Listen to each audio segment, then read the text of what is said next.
Everyone talks about building a second brain, but almost no one keeps it running. I've tried many times to create one, maintain one, but failed each time and just go back to creating very unorganized docs, and you probably have too. Half the job ends up being trying to keep it up to date, organizing it, and then you focus less time on actually creating the material and the content so you can find later on. And so today I'm going to go through a video of how you can now do that with Claude Code and Obsidian. I have a similar setup, but I keep getting questions of how to set it up myself, and it can feel a little bit daunting.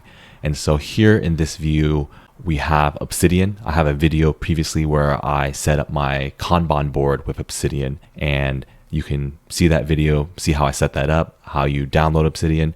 And I'm going to show you what it'll look like at the end of this video, which will be something like this. And I have Claude Code, and we're going to go through step by step how to do this, and then incrementally get into the exact structure that you want. And so you don't actually have to organize it anymore. Claude Code will do that all for you. And then the nice little visual you'll get at the end is you'll get this little graph thing that you probably see on social media. And I've always wanted this graph, and this is probably why I've tried so many times to create a second brain. And now Claude can do it and link things in a much quicker, faster way so that you don't have that mental burden to try to keep all your docs up to date. So the first thing I'm going to do is I'm going to create a new folder. And in the previous video, I set up a new vault within Obsidian. But today I'll show you how you might set that up if you want more control, or if you're just more used to creating files and folders in Finder. So I'll open up Finder and I will create a new folder. Let's call this work. Then I'll go back into Obsidian and I'll open up that new vault, and I will now have a new Obsidian vault that is basically a blank canvas. And one thing that we'll do first is, in the same way that we set up a extension or a plugin to use a Kanban board, there are other extension and plugins that you can use that will make this easier. I have a video that sets up Claude Code in the terminal, which I still prefer to use, but some people prefer a unified interface.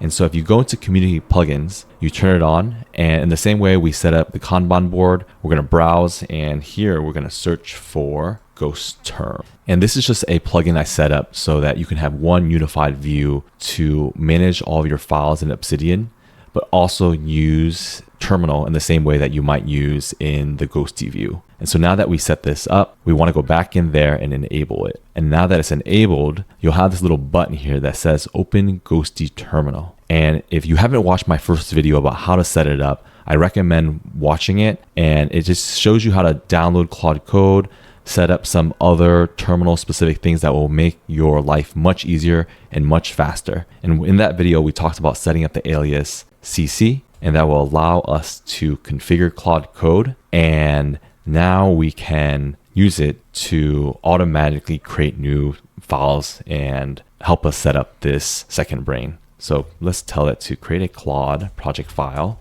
And what a Claude project file is, it is a way for Claude to remember the rules that you have for a specific project or folder.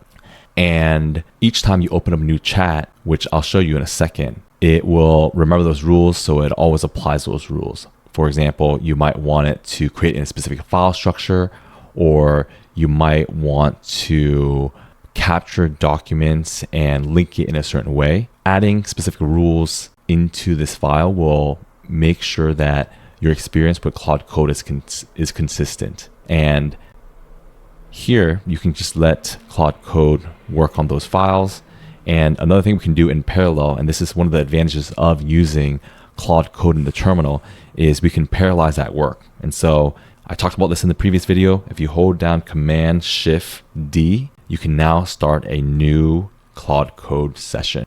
And so here, I already have a text that I'm gonna copy into this other window so that we can do parallelize this work. So let's say we copy this one in here, and then it's just gonna ask me what to do. I'm just gonna do just a Claude file so I can enter in this here now.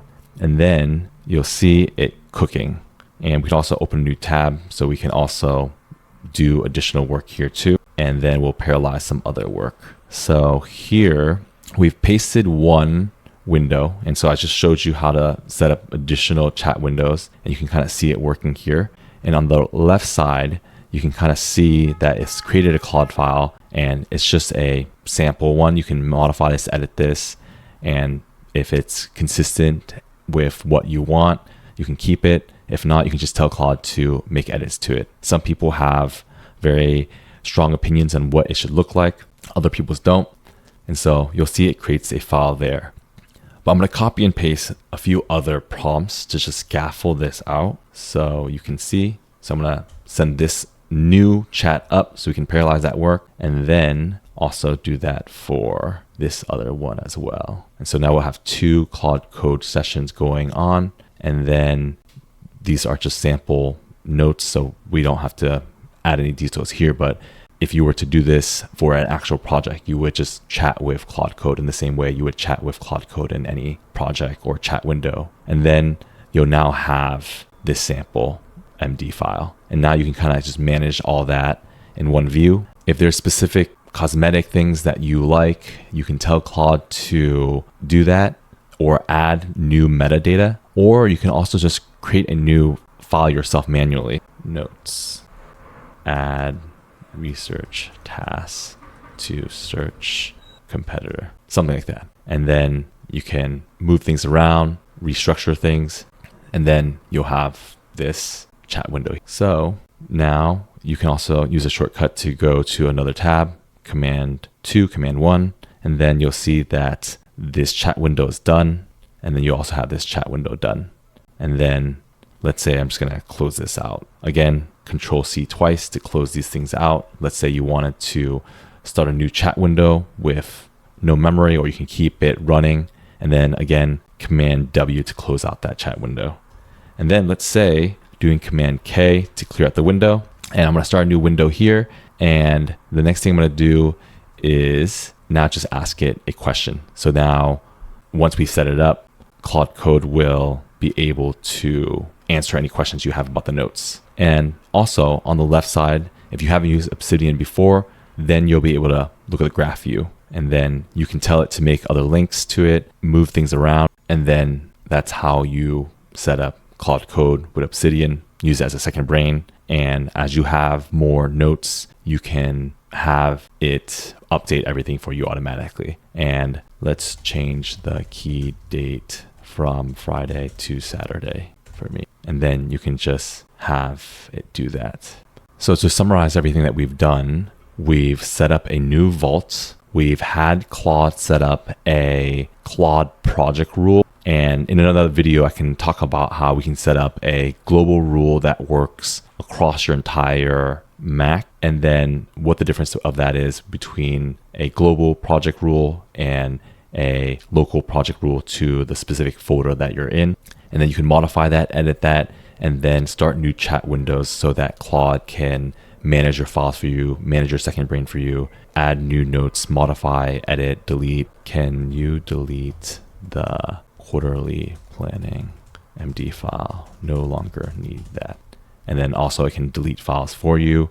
And if you ever had trouble setting up a second brain, it is easier than ever. You can use Claude Code to effectively act as your assistant to do everything on your behalf. And there are more complex setups that some people use. You can have it run your email, send emails on your behalf, organize your emails, anything you have about certain projects. Claude Code can manage everything. So I hope this walkthrough step-by-step was helpful. If you still need to set up Claude Code so that it is completely autonomous, that you don't have to approve every single message, and you can quickly start a new chat window with Command D and CC, watch this video here to set up Claude Code. And this all works with Codex as well. So if you have a ChatGPT subscription, the $20 one works as well. You can also set that up, and I have another video that you can use to set that up as well. This works all